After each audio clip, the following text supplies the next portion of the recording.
Record কিন্তু গড়তে যাচ্ছেন, অর্থাৎ যে রেকর্ড আর কারো থাকবে না, শুধু মেসির থাকবে, শুধু Messi. Remember the name, Lionel Messi, LM10। তিনি এই রেকর্ডটি গড়বেন আর মাত্র একটি গোল করতে পারলেই। সেটি হবে বিশ্বকাপের ইতিহাসের সর্বোচ্চ গোল। এখন তিনি নাম্বার 16 পজিশনে আছেন। 16 নম্বর গোল করেছেন তিনি এখন পর্যন্ত ক্লোজার সাথে।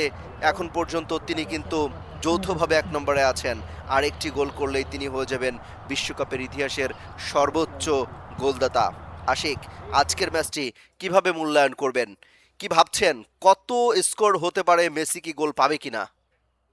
আসল ফল থেকে তৈরি, সম্পূর্ণ প্রিজারভেটিভ মুক্ত ফ্রুটিকা, পিওর মানে ফ্রুটিকা। আপনাকে ধন্যবাদ, অসংখ্য ধন্যবাদ। আপনি যেরকমটি বলছিলেন যে আজকের ম্যাচের মেসির সামনে রেকর্ড একটা অপেক্ষা করছে, সেটি হচ্ছে বিশ্বকাপের ইতিহাসে সর্বোচ্চ গোলের রেকর্ড ছোঁয়ার। এই মুহূর্তে তিনি অবশ্য যৌথভাবে তিনি এই রেকর্ডটি করেছেন, কিন্তু আজকের ম্যাচে সেই রেকর্ডটি ছাড়িয়ে নিজের দখলে নিতে পারেন। তবে যেটি বলতে হয়, আজকের ম্যাচে অস্ট্রিয়ার বিপক্ষে আর্জেন্টিনার একাদশ নিয়ে লিওনেল স্ক্যালোনি তার সাধারণত একাদশে তেমন পরিবর্তন করে না, তার একাদশটা আসলে তিনি স্থিতিশীল রাখতে চান। সেই স্থিতিশীলতার জায়গা থেকে আজকের একাদশে যে একটি পরিবর্তন হয়েছে, নাহুয়েল মলিনাকে নেওয়া হয়েছে। সেই মলিনাকে নেওয়া হয়েছে শুধুমাত্র গঞ্জালো মন্তিয়েলের ইনজুরির কারণে। তিনি যদি ইনজুরিতে না পড়তেন তাহলে হয়তোবা আমরা আর কোনো পরিবর্তন দেখতে পেতাম না। অর্থাৎ তিনি স্থিতিশীল একটা দল নিয়ে খেলার চেষ্টা করছেন।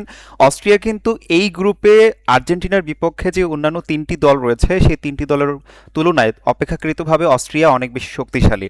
অস্ট্রিয়া আমরা দেখেছি যে স্পেনের সাথে, ফ্রান্সের সাথে, কিংবা নরওয়ের সাথে বা অন্যান্য শক্তিশালী দলের সাথে খেলে তারা জয় পেয়েছে। সুতরাং বলা যেতে পারে যে আজকে আর্জেন্টিনার জন্য এটা এই বিশ্বকাপের একটা ফোরটেস্ট বলা যেতে পারে, যে তারা আজকে নিজেদেরকে প্রমাণ করতে পারবে এই ম্যাচে যে আর্জেন্টিনা কি আসলেই বিশ্বকাপ যাত্রায় সফল হবে কিনা।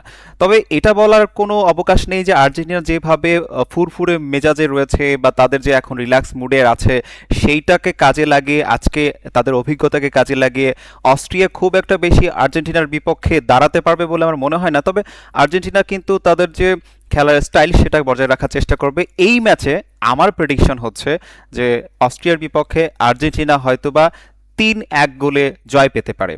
আপনার কাছে কি মনে হয়? আশিক, আমরা একটু পরিসংখ্যানটা একটু দেখে আসি যে মুখোমুখি লড়াইয়ে কে কতটা এগিয়ে রয়েছে। এখন পর্যন্ত কিন্তু দুবার খেলা হয়েছে, অর্থাৎ আমরা যত